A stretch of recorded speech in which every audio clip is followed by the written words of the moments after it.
Did you know that if eBay marks your account below standard, they add an extra 6% to your final value fees on every single sale? And that's on top of what you're already paying. Also, if you stay there for 4 months in a row, it goes up to 7%. That's straight from eBay's own fee policy, not something on Reddit or some random forum. And most sellers never see that number until they actually start losing money. Look, eBay grades you every single month and they don't really explain how, not 100% anyways. And let me start by saying that for those of you that love to bash eBay and get on YouTube comments just to talk shit, that is not what we do here. Since we pick to sell on this platform, it's on us to learn how it works instead of complaining to no end. This is about personal responsibility and preparedness. My name is Damien Silva and I'm an action strategist. I take you from intent to results. In today's video, I'm going to show you eBay's 2 grading systems, the exact fee penalties, and how to bounce back if you're already taking a hit. By the end, you'll know where you stand and what to do next. And look, I've been hit with a defect before and watched my sales freaking drop because of it, so I know exactly what it feels like and exactly how to fix it. So let's get to it because Resellutions gives you real solutions. Here's the problem. eBay runs 2 grading systems on every single seller, and most sellers don't even know that they exist until their numbers start kind of just dropping. You won't even get an email or anything warning you that your views are about to just kind of fall. You just notice it.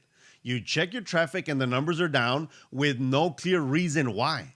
Sellers talk about this all the time in many eBay communities. We don't know every reason behind every rule, and that's fine. That's really okay. But like I said earlier, we chose to sell here, so let's learn the system and use it to our advantage. Here's how the 2 systems break down. The first one is seller standards, also called performance level.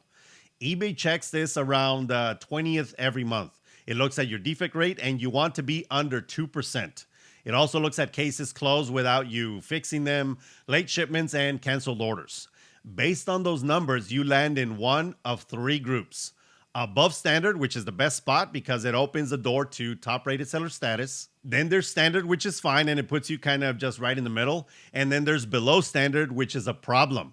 It means you fell under the bar, and that's where the extra fees kick your ass. The second system is service metrics, and this one can aggravate people, I swear, because it can feel personal when it really isn't. Look, first of all, word of advice from someone who deals with idiots and haters on YouTube all the time: stop taking things so personally. Service metrics looks at what buyers report after the sale. The 2 big ones are item not received and item not as described, which most of us know as INADs. Say it with me. And INADs cover a lot.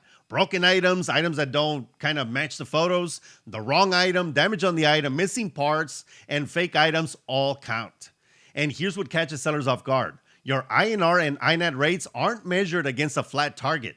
eBay sorts you into tiers based on those rates, and the worst one is called very high. Here's the part that sucks and pisses people off. Those rates are compared to other sellers like you, same size, same category, same just kind of store.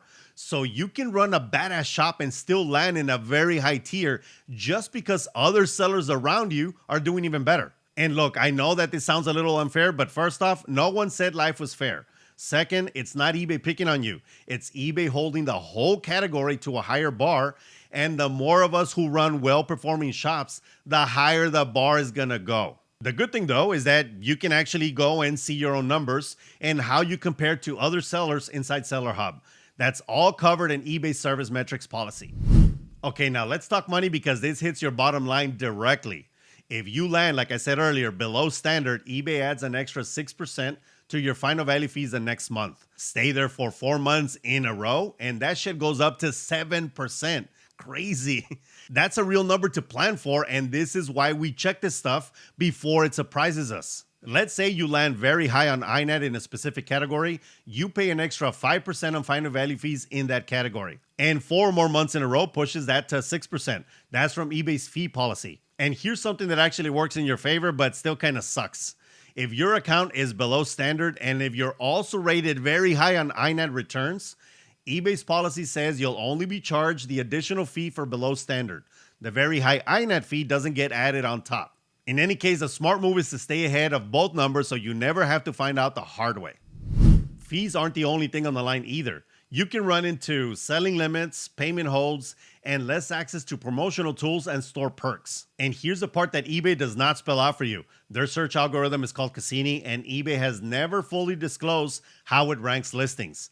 Their own director of search has only ever talked publicly about broad factors like relevance, value, trust, and convenience, not the actual formula.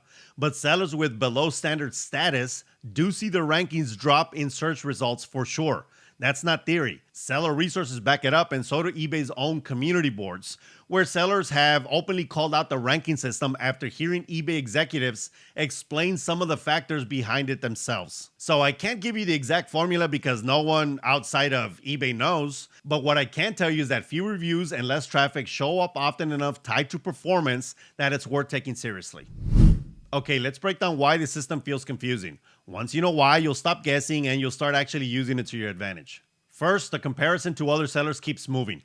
Your numbers can look good on paper and still get flagged because the bar shifts based on what everyone else in your category is doing. That's not something to fight. It's a moving target to actually stay ahead of. Second, buyer claims carry real weight in your INET rate even when the case gets resolved in your favor. Freaking crazy.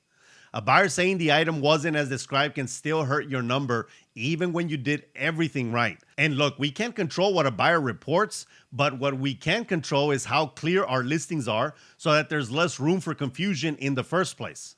Third, your dashboard shows you your own numbers and how you compare to other sellers, but it doesn't give you eBay's exact formula for search ranking. You do get the numbers, but you don't get the full math behind it, and that's true on most platforms, not just eBay. Fourth, sudden traffic drops get reported a lot in seller groups, and eBay doesn't always send a notice connecting the dots.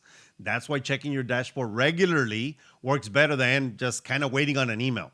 Fifth, this isn't a one-time test. It's checked every single month. So staying consistent matters more than any one great month. So treat it like a habit, not a middle school test you can pass once. So here's exactly what to do about all of this, and it's all in your hands. It really is. Rule number one, check your dashboards on schedule. Don't wait until something just kind of feels off for you to go do that.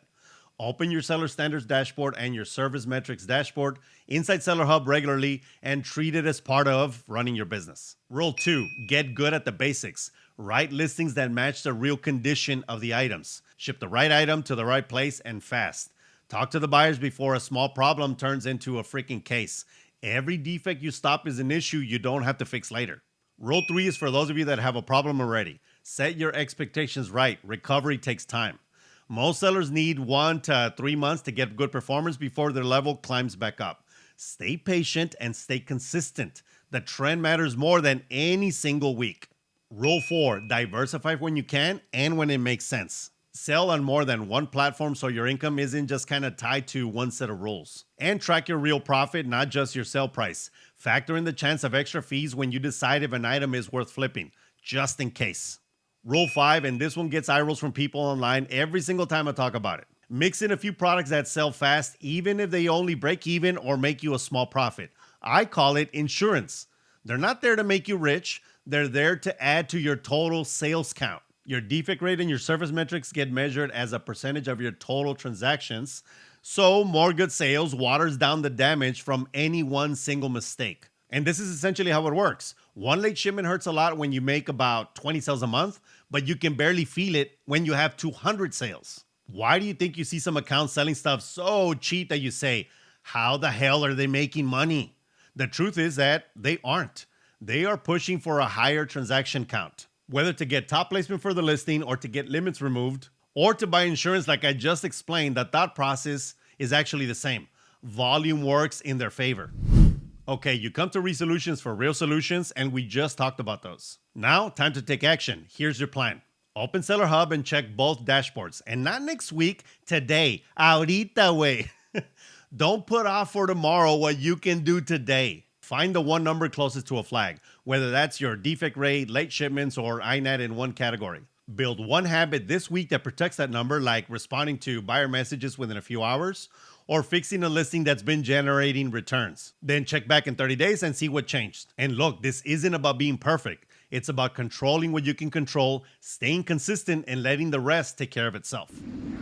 eBay's performance system affects your fees, your visibility, and your selling limits. The sellers who stay ahead of it are the ones checking their numbers and building good habits before shit goes downhill. Now you know both systems and you know exactly where to put your focus. And think about this. Knowledge doesn't fix your metrics, action does. So stop watching videos, even mine, and go do it now.